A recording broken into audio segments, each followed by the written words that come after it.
নীল Caribbean সাগরের মাঝে। পরিবারটা তাদের ইয়ট নিয়ে আরামের ছুটিতে আছে। মা জুলিয়া পানিতে একটু সাঁতার কাটবে ভেবে লাফ দেয় নিচে। ঠান্ডা জল তাকে স্বস্তি দেয়, কিন্তু হঠাৎ যেন শরীরের নিচে কিছু নড়ে চড়ে ওঠে। সে থমকে তাকায় চারদিকে। পানি নিস্তব্ধ, কিছুই নেই। জুলিয়া ভাবল হয়তো তারই ভুল মনে হয়েছে, কিন্তু কিছু মুহূর্ত পর আবার সে অদ্ভুত শিরশিরানি। এবার তার বুক ধকধক করে ওঠে। সে দ্রুত ইয়টের দিকে সাঁতার কাটতে শুরু করে। জুলিয়া আতঙ্কে চিৎকার করে ওঠে, কিন্তু ইয়টের ওপর কেউই শোনে না, কারণ তার মেয়ে ক্যাসি হেডফোন কানে নিয়ে মিউজিকে ডুবে আছে। ছেলে বেন আর বাবা টম মাছ ধরায় ব্যস্ত। জুলিয়া মাথা পানির ওপর রাখতে লড়াই করে, কিন্তু ঢেউ তার মুখে উঠে চিৎকার করাটাও কঠিন হয়ে যায়। শেষমেশ টম খেয়াল করে জুলিয়া এতক্ষণ কোথায়। সে বাইরে তাকাতেই দেখে স্ত্রী জীবন সংকটে ছটফট করছে। টম চিৎকার করে বাচ্চাদের ডাকলো, ইয়ট ঘুরালো আর নিজেই পানিতে ঝাঁপ দিল। কিছুক্ষণ স্ট্রাগলের পর অবশেষে সে জুলিয়াকে ধরে নিয়ে আসে। পরিবার তাকে সামলে নেয়, কিন্তু জুলিয়া জেদ করে বলে হয়তো ঢেউয়ের কারণে ভুল বুঝেছি। রাত নামলে তারা বেনের জন্মদিন ছোট করে সেলিব্রেট করে। এই সময় ক্যাসির বয়ফ্রেন্ড ভিডিও কল দেখায় শহরের উপর ভয়ানক কালো মেঘ জমে আছে, আর কলটা গ্লিচ করে বন্ধ হয়ে যায়। ক্যাসি এটা বলতেই টম তাকে বুঝিয়ে বলে দূরে আছি, নেটওয়ার্ক খারাপ হবেই। ঠিক তখনই তারা শুনতে পায় সাগরে এক অদ্ভুত ভারী আওয়াজ। বাইরে গিয়ে দেখে হাজারো তিমি সাঁতার কেটে পাশ দিয়ে চলে যাচ্ছে। টম ব্যাখ্যা করে ঝড়ের সময় তিমিরা ম্যাগনেটিক ফিল্ড হারিয়ে বিভ্রান্ত হয়ে যায়। এর মাঝেই হঠাৎ ইয়টটা একটু ধাক্কা খেয়ে কেঁপে ওঠে।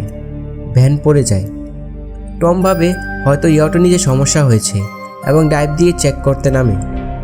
কিছুক্ষণ পর টম উঠে আসে, কিন্তু তার কাঁধে ভয়ঙ্কর ছেঁড়া ক্ষত। জুলিয়া তাড়াতাড়ি সেলাই করে।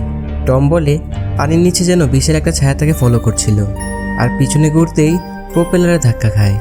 ইয়টও ক্ষতিগ্রস্ত। তারা সাহায্য চাইতে চায়, কিন্তু না রেডিও না ফোন, কিছুই কাজ করছে না। একসময় রাডারে অদ্ভুত সিগন্যাল ধরা পড়ে। তারপর আকাশ থেকে আগুনের গোলা পড়তে শুরু করে। তারা ভাবে এগুলো উল্কাপিণ্ড, কিন্তু টম বুঝে ফেলে এগুলো স্যাটেলাইট, যেগুলো হঠাৎ ধ্বংস হয়ে পৃথিবীতে পড়ছে। ইয়টের ইঞ্জিন নষ্ট হয়ে যায়, বাতাস বাড়ে, কম্পাস পাগলের মতো ঘুরতে থাকে।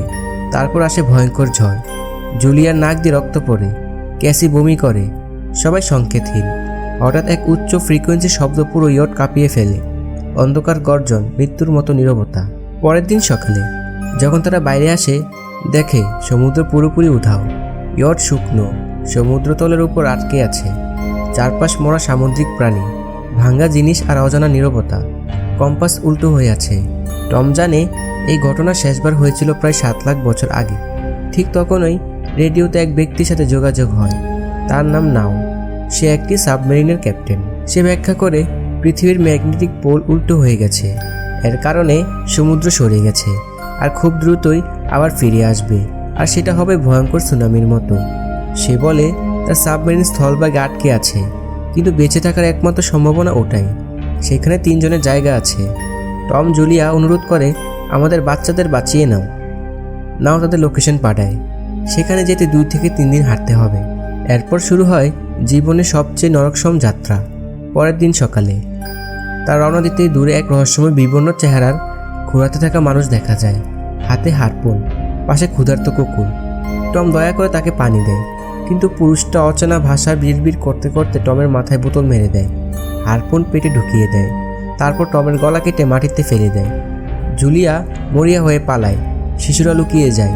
পুরুষটা ইয়টে ঢুকে খাদ্য লুটে, খুঁজে অনুসন্ধান করে। জুলিয়া তার বুদ্ধিতে পালিয়ে যায়। শেষমেশ যখন কুকুর তাকে ধরে ফেলে, সে আত্মরক্ষায় কুকুরটিকে মেরে ফেলে। পুরুষটা ক্ষিপ্ত হয়ে তাকে আক্রমণ করতে আসে। মারামারির মাঝে জুলিয়াকে প্রায় মেরে ফেলতে যাচ্ছিল, কিন্তু তখনই ক্যাসি ফ্লেয়ার গান ছুঁড়ে তাকে জ্বালিয়ে দেয়। ইয়ট বিস্ফোরিত হয়।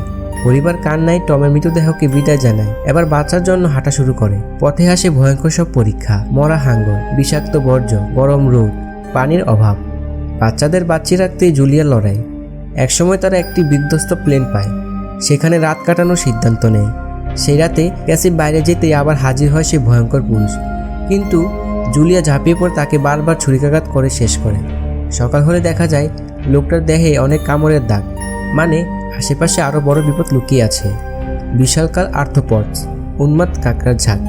পানির অভাব চরমে গিয়ে পৌঁছে। বাচ্চারা হাঁটতে হাঁটতে প্রায় অচেতন। তারা একটি পরিত্যক্ত কার্গো শিপ খুঁজে পায়। সেখানে 3 জন জীবিত ক্রু মেম্বার থাকলেও তারা পরিবারকে সাহায্য করতে অস্বীকার করে। আর তখনই বিশাল কাকড়াদের দল আক্রমণ করে ক্রুদের ছিঁড়ে খেয়ে ফেলে। জুলিয়ার পা কেটে যায়, ধুলোঝড় আসে, বাচ্চারা হারিয়ে যায়।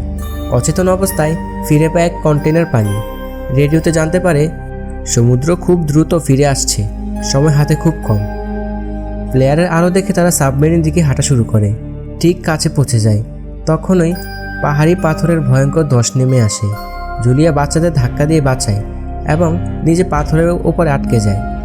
বাচ্চারা বাধ্য হয়ে এগিয়ে যায়। সাবমেরিনে গিয়ে দেখে নাও রক্তাক্ত অবস্থায় পড়ে আছে। সে বলে, জায়গা শুধু দুজনের ছিল, এখন তোমরা নিতে পারো। ক্যাসি মাকে আনতে ফিরে দৌড়ায়। ওদিকে জুলিয়াকে তাড়া করছে বিশাল কাকড়াদের দল। বন্দুক হাতে নিয়ে এসে বাঁচার জন্য মরিয়া হয়ে লড়ে। শেষমেশ ক্যাসির সাহায্যে জুলিয়া পাথরের দেয়াল টপকে আসে। 3 জন সাবমেরিনে উঠে হ্যাচ বন্ধ করে। ঠিক তখনই বিশাল সুনামি ফিরে আসে। সাবমেরিন হিংস্র ঢেউয়ে আছড়ে পড়তে থাকে। বাচ্চারা মায়ের হাতে শক্ত করে ধরে রাখে। এক উচ্চ শব্দ, সবাই অজ্ঞান। তারা বেঁচে গেছে। সাবমেরিন পড়ে আছে ধ্বংস হয়ে যাওয়া শহরের মাঝখানে। জীবন আবার শুরু করার সুযোগ আছে। আর গল্পটা এখানেই শেষ হয়। চ্যানেলকে সাবস্ক্রাইব করতে ভুলো না, আর বেল আইকনটা অন করে রাখো, যাতে সিনেকথা বিটির এমন থ্রিলিং গল্পগুলো তোমার কাছে সবার আগে পৌঁছে যায়। দেখার জন্য ধন্যবাদ। আল্লাহ হাফেজ।